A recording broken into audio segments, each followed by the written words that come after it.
최초라는 말을 들으면 언제 들어도 최초라는 말은 사람을 좀 흥분시키는 것 같고 감동하게 만드는 말인 것 같습니다. 그만큼 어렵고 힘들며 많은 수고, 많은 노력이 뒤따르기 때문일 것입니다. 지금 파리올림픽 기간인데요. 한국 선수와 관련해서도 최초라는 이 말이 여러 번 방송을 통해서 들리는 것을 제가 목격했습니다. 펜싱 남자 사브르 아시아 최초 올림픽 3연패. 이야, 그거 참 쉬운 일 아닌데 3연패 최초랍니다. 한국 여자 복싱 최초 올림픽 메달. 제가요 그거 보면서 하고 많은 운동 중에 복싱을 해가지고 저렇게 얻어 터지면서 메달을 따야 되나 싶은 게 안타깝긴 했지만 그래도 한국 여자 복싱 최초 올림픽 메달, 유도 최중량급 최초 은메달. 막 거의 3만원 덩치의 사람들이 유도를 하는데 최초 은메달. 또 한국 최초 남자 저병 준결승 진출. 이거 메달 딴 것도 아니야. 준결승에 들어갔는데도 그것도 최초래요. 그만큼 참 힘들다는 거죠. 어떤 경우는 메달을 따서 최초이기도 하고 어떤 경우는 메달을 따지 못했지만 최초이기도 했습니다. 분명한 사실은 올림픽 대표 선수들 최초라는 말을 듣기까지 얼마나 엄청난 수고와 노력이 있었겠습니까? 그래서인지 몰라도 그 메달 따는 순간에요, 그 선수들도 감격하지만 사회자들이 더 감격하는 것 같아요. 울먹울먹하면서 제가 저 운동을 해봐서 아는데요 이러고 막 감동해가 막 더 우는 것 같아요. 그만큼 참 감동이 큰 것을 보았습니다. 그런데 올림픽에만 이 최초라는 말이 붙는 것은 아닙니다. 기독교 역사에도 최초라는 수식어가 얼마든지 가능한데요. 특별히 오늘 본문에 소개되는 안디옥 교회가 그렇습니다. 안디옥 교회가 행하는 일은 최초라는 수식어가 안 붙는 것이 없습니다. 모두 최초입니다. 안디옥 교회의 성도는 기독교 역사상 최초로 그리스도인이라고 불려지게 되었습니다. 믿지 않는 세상 사람들이 볼 때에 이 안디옥 교회 성도들이 얼마나 예수님을 닮아가는 삶을 살았으며 저 사람들은 그리스도인을 닮았다 해서 그리스도인이라고 불렀을까요? 또 안디옥 교회는 다양한 지역의 출신의 사람들이 지도자로 세워졌던 최초의 교회입니다. 1절에 보면 안디옥 교회의 선지자 교사로 5명의 이름이 언급됩니다. 바나바, 니게르라 하는 시므온, 구레네 사람 루기오, 분봉왕 헤롯의 젖동생 마나엔, 그리고 사울, 5명이 소개됩니다. 바울과 바나바는 이미 우리에게 잘 알려진 사람인데요, 나머지 3사람은 그다지 우리에게 알려진 사람이 아닙니다. 그러나 이들이 안디옥 교회의 지도자들이었다라고 소개합니다. 그리고 그들 각각의 출신 지역을 살펴보면요, 첫째로 바나바는 지중해 동편에 위치한 구브로라는 섬 출신입니다. 그리고 니게르라 하는 시므온은 조금 생각을 해봐야 합니다. 우선 니게르라는 이 라틴어는 검은이라는 뜻입니다. 검은. 이 말에서 아프리카 흑인을 칭하는 영어 니그로라는 말이 나왔습니다. 그런 의미에서 시므온은 흑인 개종자였을 것이다 라고 추정합니다. 따라서 뒤이어 소개되는 구레네 사람 루기오도 북아프리카 리비아 지역에 있었던 구레네 출신이었을 가능성이 높습니다. 예수님의 십자가를 대신 지고 골고다 언덕을 올랐던 구레네 사람 시몬일 가능성이 바로 이 니게르라 하는 시므온이었다라는 것입니다. 만약 이 모든 신학적 상상이 사실이라면 신학자들이 그렇게 해석을 합니다. 보통 니게르란 말 때문에 이 사람은 흑인이었을 것이다. 그리고 뒤이어 소개되는 구레네 사람 루기오처럼 그도 북아프리카 지역, 현재 리비아 지역에 있었던 그 지역 출신일 것이다. 그리고 예수님이 십자가를 지실 때, 골고다 언덕을 오르실 때 십자가를 대신 졌던 구레네 사람 시몬이 바로 이 니게르라 하는 시몬이었을 것이다라고 신학자들이 그렇게 생각을 합니다. 만약 이 모든 신학적 상상이 사실이라면 니게르라 하는 시므온은 흑인 개종자로서 유월절 명절을 지키기 위해 예루살렘에 올라왔다가 로마 군병에 의해서 원치 않게 억지로 예수님의 십자가를 대신 짊어졌고 그것이 계기가 되어서 믿음의 사람이 되었으며 장차 안디옥 교회의 지도자까지 된 영적으로 축복받은 사람이었다라는 사실을 우리는 알 수 있는 것입니다. 셋째, 루기오, 구레네 출신이고요. 넷째, 마나엔은 출신 지역은 알 수 없지만 갈릴리와 베레아의 분봉 왕이었던 헤롯 안디바의 젖동생이었다라고 소개하고 있습니다. 그런 사실로 보아서 이 마나엔의 어머니는 헤롯 왕의 유모였을 것입니다. 마나엔과 헤롯은 왕궁에서 함께 자랐습니다. 한 어머니, 이 마나엔의 어머니의 젖을 함께 나눠 먹으면서 왕궁에서 함께 자라난 친구 사이였다라는 것이죠. 이런 마나엔과 헤롯의 관계도 오늘 우리에게 영적인 교훈을 하나 주는데요. 한 여인의 젖을 나눠 먹고 자란 사이지만 헤롯 왕은 장차 세례 요한을 죽이고 예수님을 재판한 사람으로 더러운 이름을 남기게 된 반면에 마나엔은 예수님을 위한 위대한 복음 전도자로 안디옥 교회의 지도자로 영광스러운 이름을 남기게 되었다라는 것입니다. 그리고 다섯 번째로 바울은 길리기아 다소 출신이었습니다.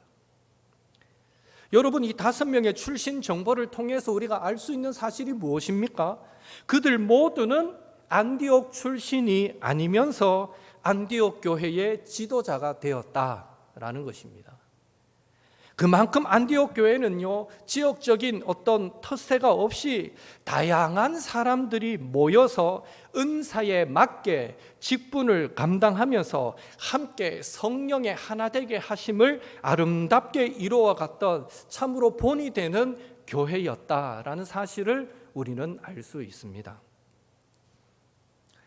우리 옥토교회도 안디옥 교회처럼 예수님을 닮아가고자 하는 몸부림으로 주변 사람들에게 참 그리스도인이다 라고 인정받고, 누구라도 교회에 들어오면 은사에 맞게 섬기면서 성령의 하나 되게 하심을 힘써 아름답게 지켜나가고, 특별히 니게르라 하는 시므온처럼 우리 교회에도 힘들지만 어렵지만 참고 인내하면서 주의 일을 감당하다가 영적인 축복을 받는 성도가 많아지고, 마나엔처럼 같은 교회에서 같은 말씀을 받지만 더 큰 은혜를 받고 영적으로 성장하여 옥토교회의 귀한 일꾼으로 이름을 남기는 그런 성도들이 많아지게 되기를 예수님의 이름으로 축원합니다.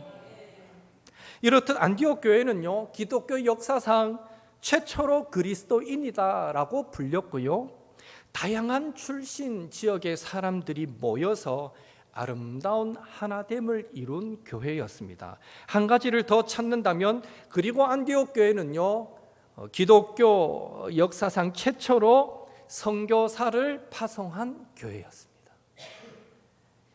2절 3절에 보면 안디옥 교회 성도들이 주를 섬겨 금식하며 기도할 때에 주님이 시키시는 일을 위해서 바나바와 사울을 13장 9절 이후부터는 바울이라고 표현됩니다. 바나바와 사울을 따로 세우라 하는 성령의 음성을 듣게 되고, 그래서 이 안디옥 교회는 그 둘을 안수하여 파송하게 됩니다.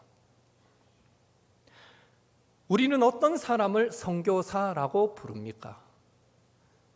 마태복음 28장 19절에서 20절, 사도행전 1장 8절 말씀을 참고할 때에 예수님께서 모든 민족, 언어, 국경을 초월하여 복음을 세상 끝까지 전파하여 모든 사람을 예수님의 제자로 삼으라 하신 그 말씀을 이루기 위해 헌신한 사람을 우리는 선교사라고 부릅니다. 그러나 성경의 역사, 하나님의 구원 역사를 보면요, 사실 선교사라는 말이 생기기 전부터 하나님은 보내시는 하나님이셨다라는 사실을 우리는 알 수 있습니다. 하나님은 자기 백성에게 자신을 알리기 위해서 부지런히 하나님의 사람을 보내셨던 것입니다. 애초에 자기 백성을 만드시려고 아브라함을 가나안으로 보내셨습니다. 그 이후에 모든 믿음의 족장들은 사실 하나님의 뜻을 드러내매 쓰임받은 그런 역할을 감당했던 자들이었습니다. 또한 하나님은 사사들을 보내셔서 구원을 이루셨고, 선지자들과 제사장들을 보내셔서 하나님의 구원을, 하나님의 음성을 전달하셨습니다.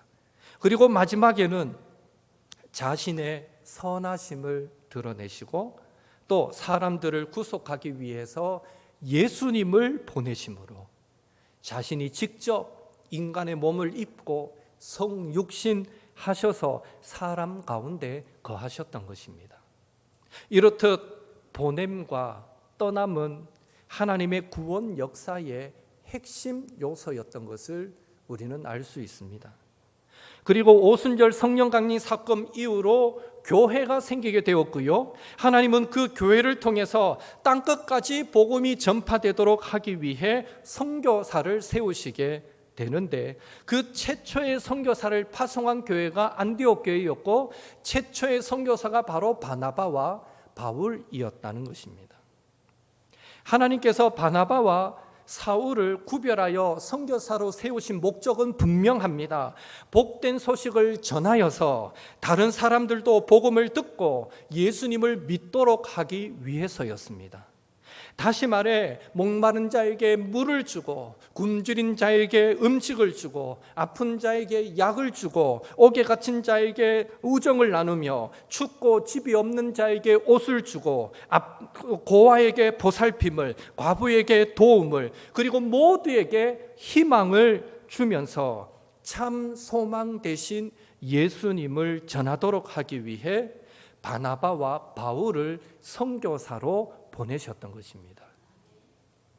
특별히 기억해야 할 사실은요, 안디옥 교회의 5명의 지도자 중에 유독 우리에게 잘 알려진 두 사람, 바나바와 바울이 선교사로 구별되었다라는 점입니다.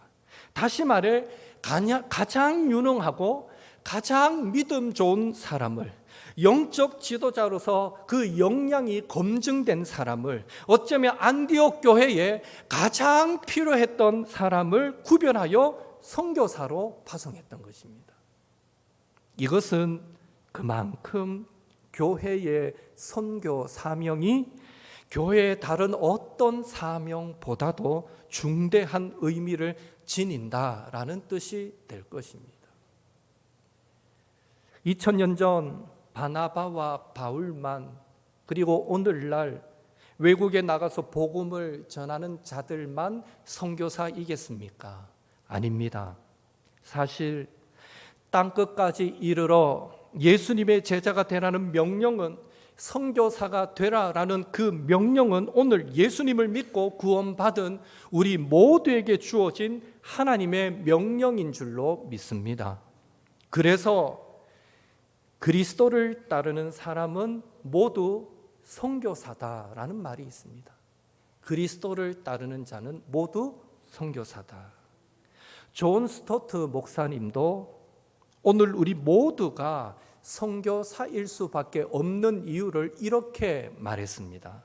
하나님은 전 세계적인 분이시기에 우리는 전 세계적인 비전을 가진 전 세계적인 그리스도인이 되어야 합니다. 한번 따라하겠습니다. 나는 선교사다.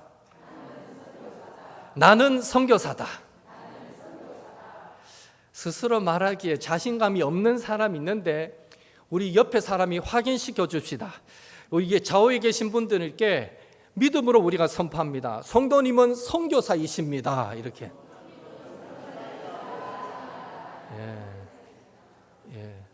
우리는 선교사입니다. 예수님을 믿은 순간부터 선교사입니다. 나 선교사 싫은데요. 할 수 없습니다. 여러분은 선교사입니다.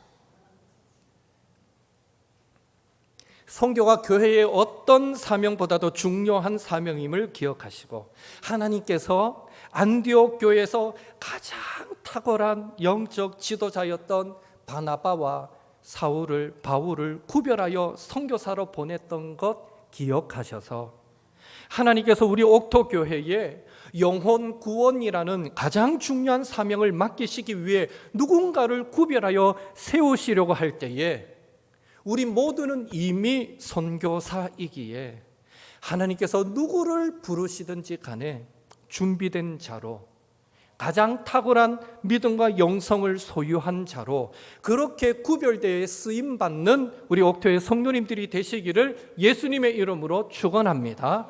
그리고 그렇게 되기 위해 날마다 말씀과 기도로 무장하시고 신앙 훈련에 매진할 수 있기를 한 번 더 주님의 이름으로 축복합니다.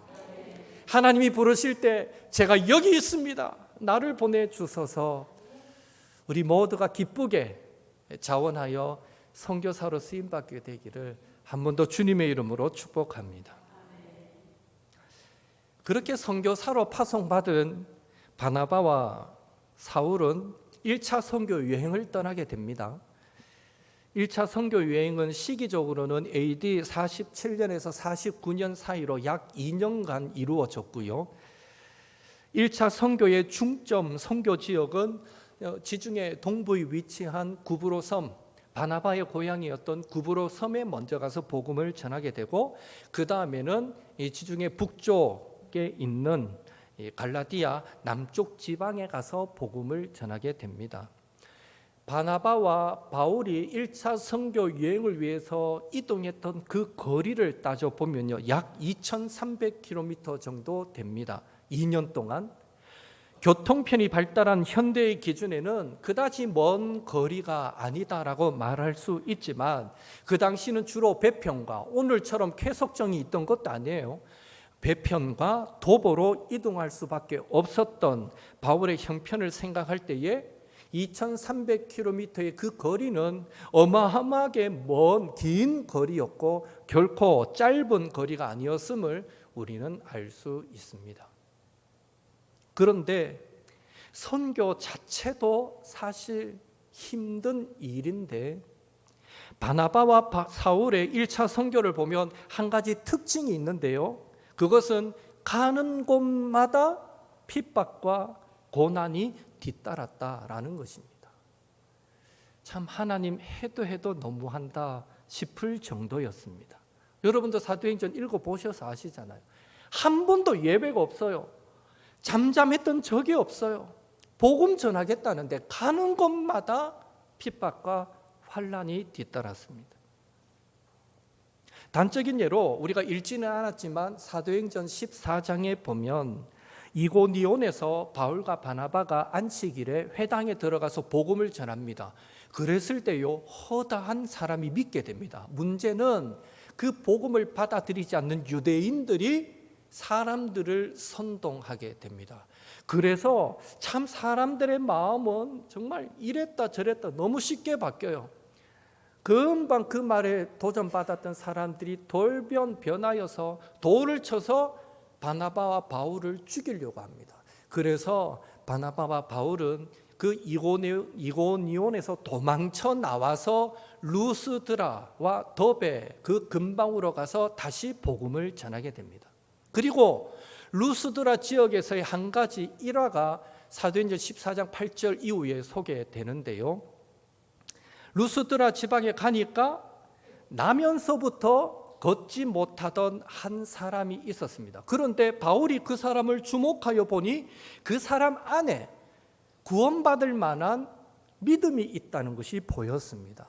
그래서 바울은 큰 소리로 너의 발로 일어나 서라 하고 선포하니까 그 순간 나면서부터 한 번도 못 걸어봤던 이 사람이 벌떡 일어나 걷게 됩니다. 기적이 일어난 것입니다.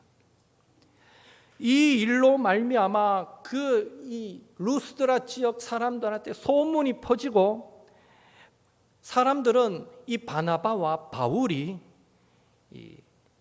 신의 형상을 한 사람으로 이해합니다. 그래서 그들이 섬기던 제우스와 헤르메스 신이 자기들이 사는 그 루스드라 지역에 사람의 모습으로 내려왔다라고 생각합니다. 루스드라 지역에는 내려오는 전설이 있는데 오래전에 그 루스드라에 제우스와 헤르메스가 사람의 몸으로 왔는데 아무도 이 제우스와 헤르메스를 반겨주지 않자 이 제우스와 헤르메스가 루스드라 지역을 물로 심판하여서 쓸어버렸다는 전설이 있습니다.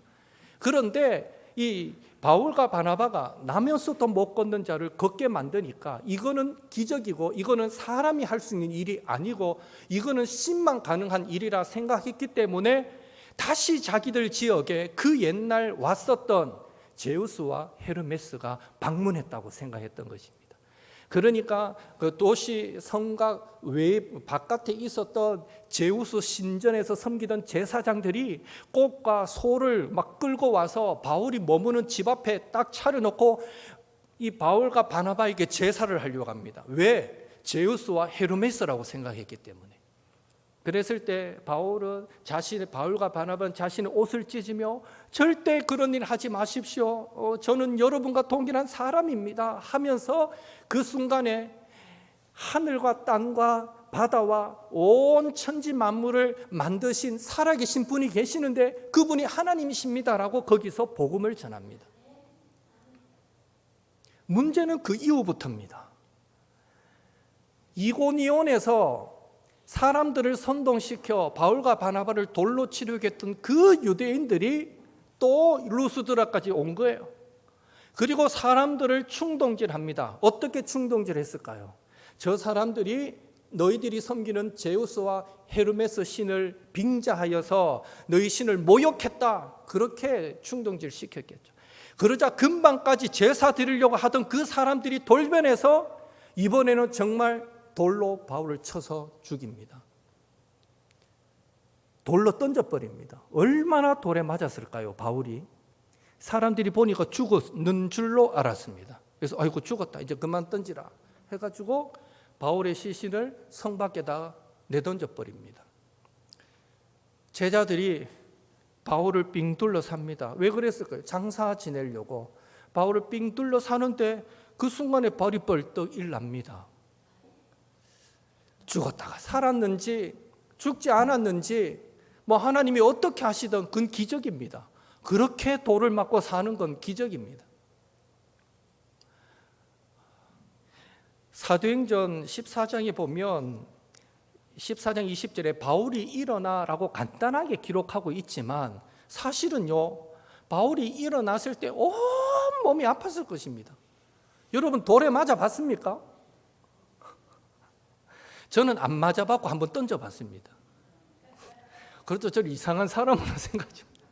어릴 때 초등학교 1학년 때였나 동네 친구가 하도 괴롭혀가 내가 그 친구를 싸워서 이길 힘은 없고 맨날 맞고 당하다가 어느 날은 막 화가 끝까지 치밀어 나도 모르게 옆에 있는 돌멩이 들고 확 던졌는데 야, 제가 다윗인지 그때 알았어요.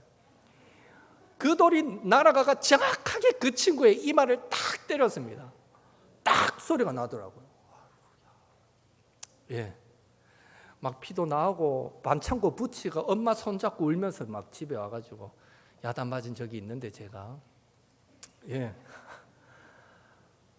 어린 제가 던져도 맞으면 터지고 피가 나요. 그런데 성인들이 바울을 둘러싸고 저놈 죽이자고 돌을 던졌어요. 그 돌은 둥글둥글한 돌도 있고 날카로운 돌도 있고 맞는 순간 팍팍 찍히고 찢어지고 터지고 머리도 터져서 그냥 피가 흐르고 얼굴도 찢기고 터지고 멍들고 온 몸이 성한 곳이 하나도 없었을 거예요. 중요한 사실은요, 억지로 일났겠죠. 일나가 다시 성에 들어갔다가 다음날 더베로 옮겨가는데요, 그 다음날 더베 지역에 가서 또 복음을 전해요. 그 몸으로. 그런데 성경은 또 많은 사람이 예수를 믿더라라고 기록합니다. 하나님이 야, 너를 통해서도 이런 역사가 일어나게 할 테니까 너 돌 맞을 각오가 돼 있냐 물으면 제가 모르고는 해도 어떻게 그걸 알고 그걸 하겠다고 말할 수 있을까 할 만큼 참 힘든 일들을 바울은 겪었던 사람입니다. 사랑하는 성도 여러분, 바울이라는 사람 참으로 대단하다라는 생각이 들지 않습니까? 루스드라에서 돌에 맞아 죽을 뻔해놓고 다음날 더베에서 복음을 전하여 많은 사람을 예수 믿게 만드는 바울을 보면서 바울은 그러면 더베에서는 유대인들이 쫓아오지 않을까요? 더베라고 안전할까요? 절대 그렇지 않아요. 사람은 트라우마라는 게 있어서 어제 죽을 뻔했는데 오늘 어떻게 복음을 전해요? 참 대단하죠. 그런 걸 보면 바울은 복음을 위해 모든 것을 잃을 준비가 되어 있는 사람이었다라는 사실을 우리는 알 수 있습니다. 그런 의미에서 사도행전 20장 24절의 고백은 바울의 진정성 있는 신앙 고백이었다라고 말할 수 있습니다. 함께 읽겠습니다. 내가 달려갈 길과 주 예수께 받은 사명 곧 하나님의 은혜의 복음을 증언하는 일을 마치려 하면은 나의 생명조차 조금도 귀한 것으로 여기지 아니하노라. 아멘. 바울은 실제로 그렇게 살았습니다. 여러분 무엇이 바울에게 이런 신앙 생활, 신앙 고백이 가능하게 만들었겠습니까? 무엇이 바울에게 그 큰 핍박과 고난 속에서도 견디고 이길 수 있게 했을까요? 로마서 8장 35절에서 37절 같이 읽겠습니다. 누가 우리를 그리스도의 사랑에서 끊으리요? 환난이나 공고나 박해나 기근이나 적신이나 위험이나 칼이랴. 기록된 바 우리가 종일 주를 위하여 죽임을 당하게 되며 도살당할 양같이 여김을 받았나이다 함과 같으니이다. 그러나 이 모든 일에 우리를 사랑하시는 이로 말미암아 우리가 넉넉히 이기느니라. 아멘. 그것은 바로 예수님의 사랑입니다. 바울은 자기를 위해 십자가에서 생명까지 아낌없이 내어주신 그 예수님 사랑 때문에 자신도 도살당할 양처럼 죽임을 당하게 되는 그런 순간이 온다 하더라도 넉넉히 이긴다고, 즉 예수님 사랑 때문에 어떤 환난과 핍박 받더라도 복음 증언하는 일, 선교사의 그 사명을 담대히 감당할 수 있노라고 고백했던 것입니다. 사랑하는 성도 여러분, 여러분에게도 바울처럼 그 어떤 것도 그리스도의 사랑에서 우리를 끊을 수 없다라는 확신이 있으십니까? 예수님의 십자가가 바로 나를 위한 십자가였다라는 확신이 있는지요? 그렇다면 매사에 바울처럼 담대하십시오. 매사에 주를 위해 모든 것을 잃을 각오로 사십시오. 주님이 함께 하십니다. 끊을 수 없는 사랑으로 붙들어 주십니다. 그리고 넉넉히 이기게 하십니다.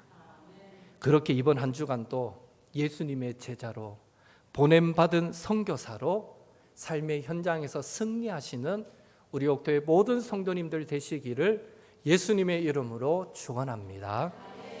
기도하겠습니다. 오늘은 두 번에 나눠서 한번 기도하겠습니다. 먼저 기도할 때